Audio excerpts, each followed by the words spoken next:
Sebuah pengkhianatan bermula. Demi kemewahan sementara, ada yang rela menjadi tali barut menggadai maruah dan keselamatan negara demi memenuhi tembolok tamak haloba. Setiap pintu masuk negara merupakan titik penting kepada kawalan keselamatan tanah air berdaulat seperti Malaysia. Ia lambang kedaulatan dan keharmonian, sebuah legasi peninggalan nenek moyang yang wajib dipertahankan daripada pencerobohan juga sebarang anasir yang boleh membawa kepada kerosakan. Sama ada di daratan, lautan maupun laluan udara negara, pintu masuk menjadi garisan utama di mana undang-undang sesebuah negara dikuatkuasakan. Kawalan pintu masuk bukan hanya terkait dengan isu keselamatan, namun ia menyumbang kepada kesan berantai keseluruhan ekosistem termasuk ekonomi, sosial dan lingkungannya. Sekali pandang, ini senario biasa yang kita saksikan di pintu masuk udara negara.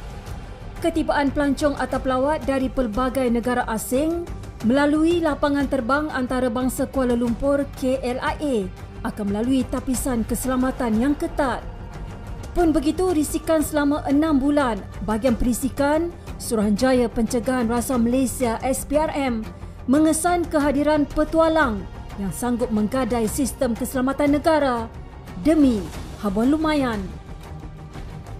Suruhanjaya Pencegahan Rasuah Malaysia SPRM berjaya membongkar sindiket yang membawa masuk warga asing ke negara ini, dipercayai tanpa melalui pemeriksaan pihak berkuasa.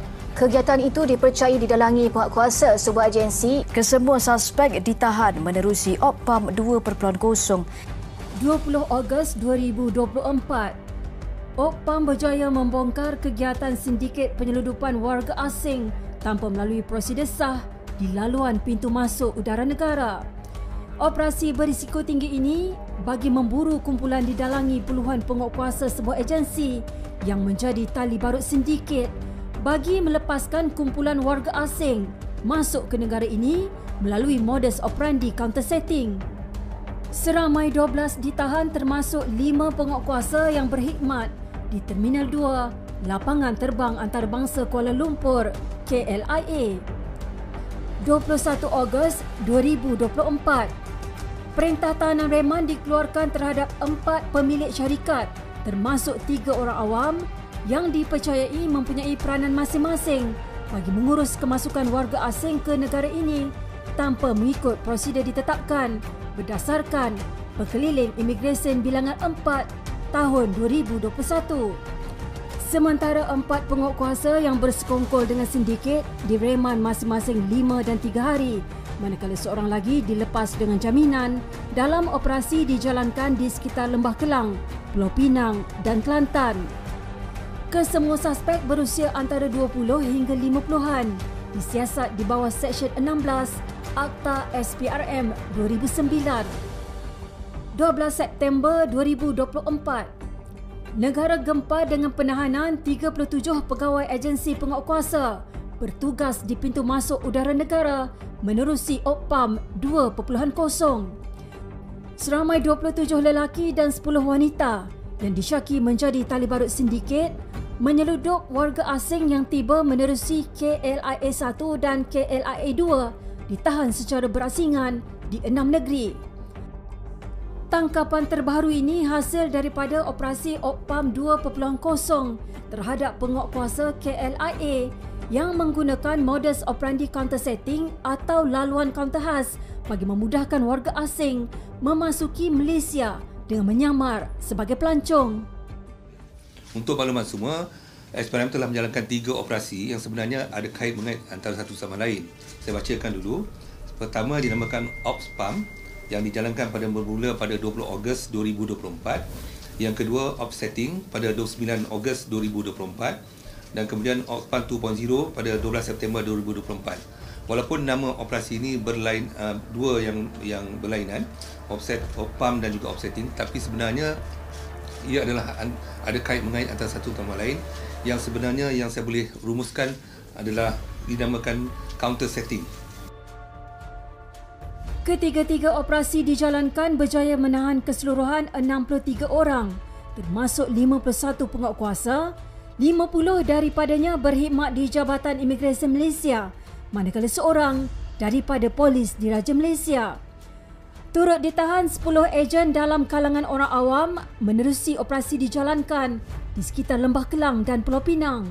Sebanyak 37 kertas siasatan dibuka sehingga September 2024. Sepanjang operasi dijalankan, SPRM turut menyita wang tunai berjumlah hampir 1.5 juta ringgit yang dijumpai di kediaman pegawai imigresen berpangkat rendah.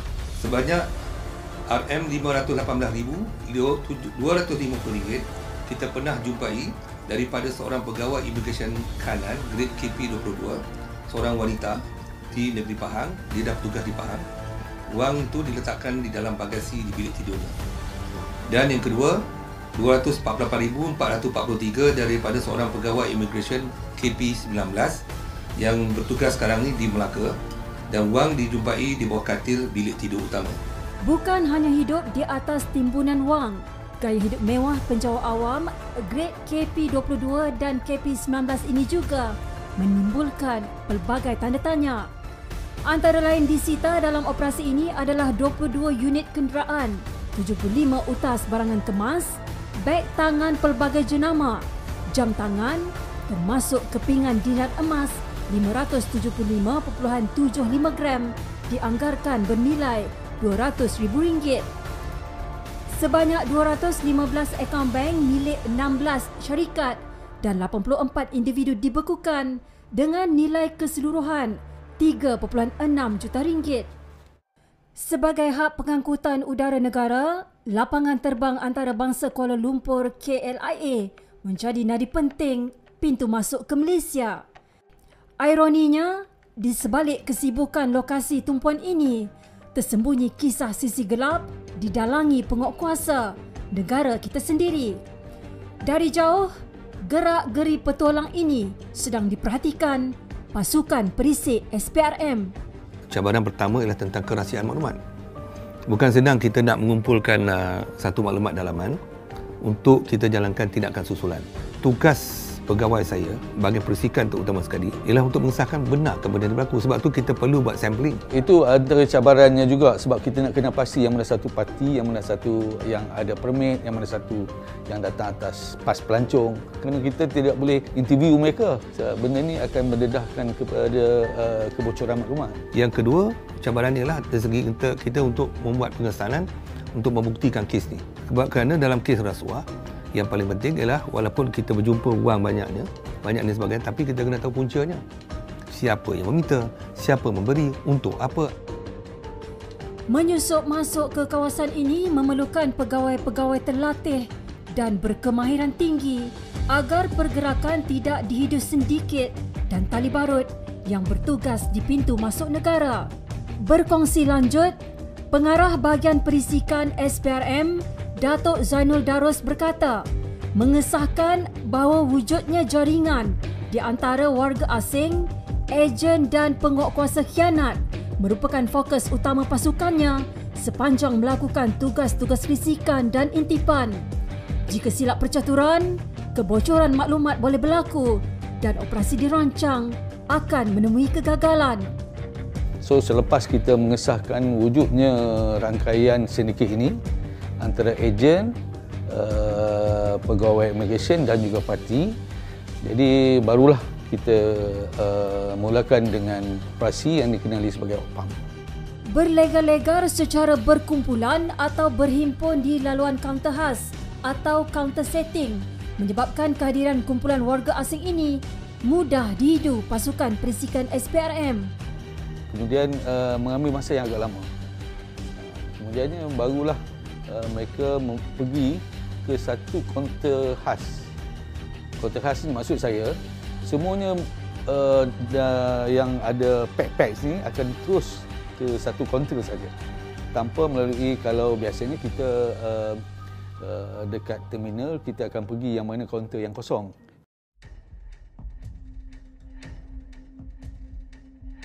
Ejen memaklumkan pegawai imigresen tarikh cadangan kemasukan pack, kemudian tunggu green light daripada pegawai imigresen, kemudian menetapkan hari penerbangan dan ejen akan beri gambar terkini peg tersebut dan termasuk nombor pasport peg. Kemudian pegawai immigration memaklumkan nombor kaunter kepada ejen. Peg akan melalui kaunter pegawai immigration yang telah disetting. Kemudiannya wakil ejen tunggu dan kumpulkan peg di balai ketibaan, ambil gambar peg, dan kemudiannya wakil ejen menguruskan transport peg mengikut lokasi tujuan masing-masing. Dan akhir sekali adalah berkaitan dengan pembayaran rasuah oleh ejen-ejen tersebut kepada pegawai immigration. Itulah MO yang digunakan oleh sindiket ini.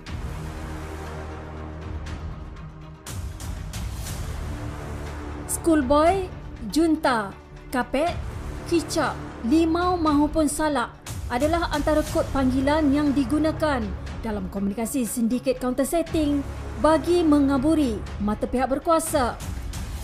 Hasil risikan dijalankan mendapati rasuah atau bayaran kepada penguatkuasa yang menjadi tali barut sindiket berbeza mengikut kewarganegaraan.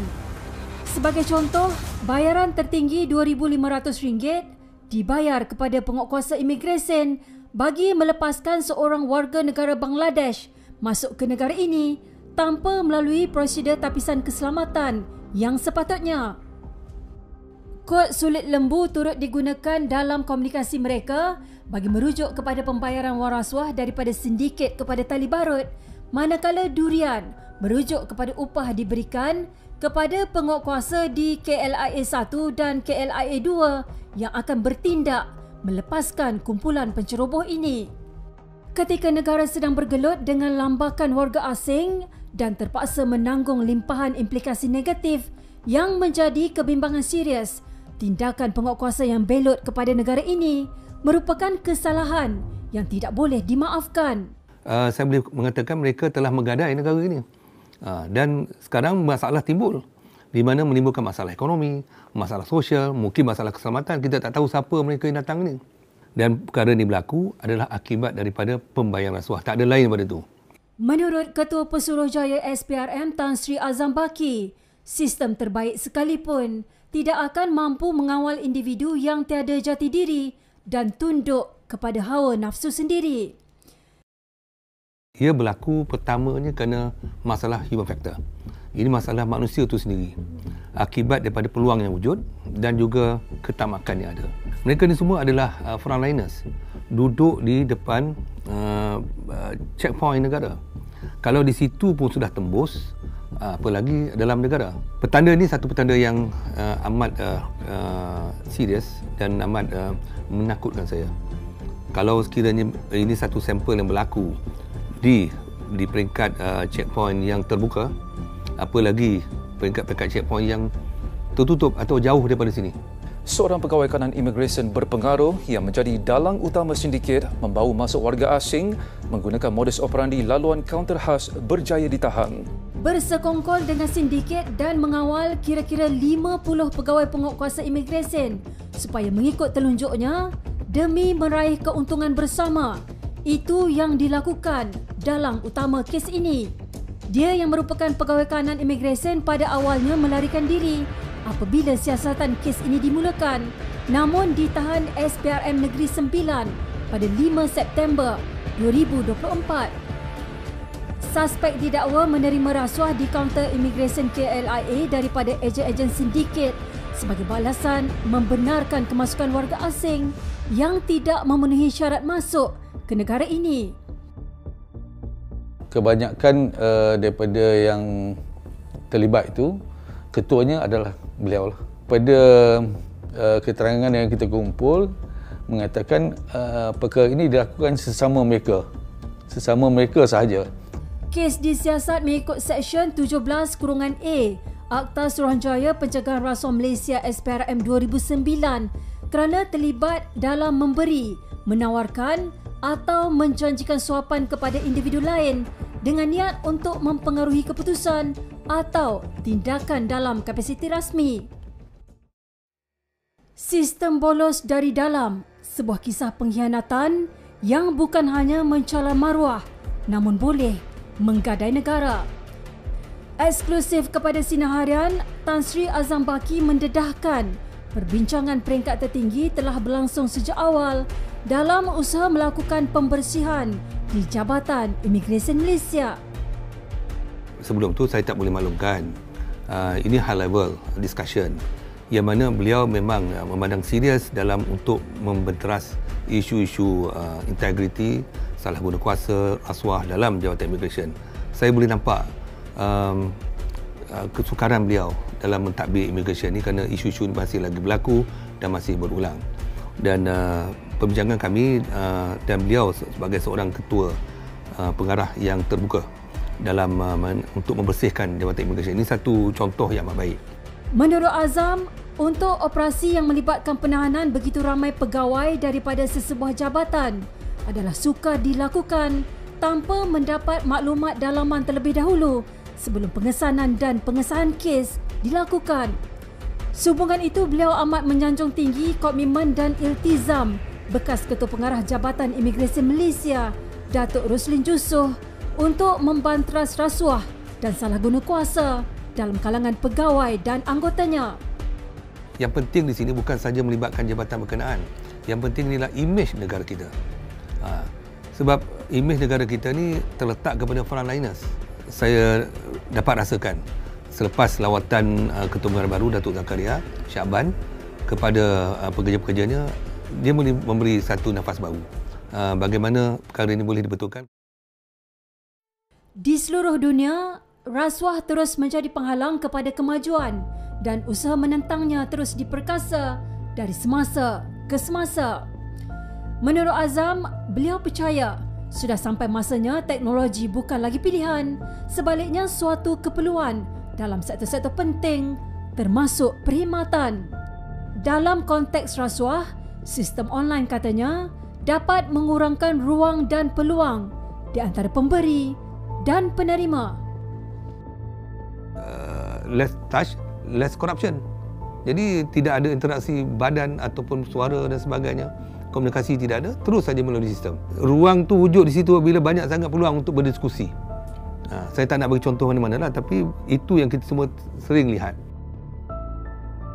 Hakikatnya, masalah sudah berlaku dan menuding jari tidak akan membawa kepada penyelesaian yang wajar demi maruah dan kedaulatan tanah air tercinta ini. Isu pengawalan sempadannya lemah, lambakan warga asing, tali barut pengkhianat negara, semua ini harus dihentikan dengan iltizam yang tinggi dan kerjasama semua pihak. Apa-apa sistem pun diwujudkan, akhirnya akan pergi balik kepada mereka yang memegang amanah. Kerana sistem tetap sistem. Tetapi sekiranya pegawai itu tidak amanah, tidak menjalankan tanggungjawab mereka dan mereka cari jalan pula bagaimana untuk orang putih kata to beat the system. Yang ini ada satu perkara yang amat malang. Tapi kalau isu membabitkan pemborosan sempadan, kebocoran maklumat yang rahsia ataupun yang sulit kepada pihak luar, ini mereka menjual negara. Jadi mereka-mereka ni tak boleh bagi ampun. Kalau saya lah, kena ambil tindakan walaupun apa tindakan pertuduhan ataupun tindakan tertib, mesti tindakan yang betul-betul stern ataupun yang betul-betul tegas diambil. Jangan biarkan rasuah terus menggadai masa depan negara kita. Isu integriti bukan tanggungjawab SPRM sepenuhnya dan memerlukan penglibatan serta komitmen kita semua. Bersama, kita mampu membanteras rasuah demi memastikan negara ini kekal bermaruah dan berdaulat.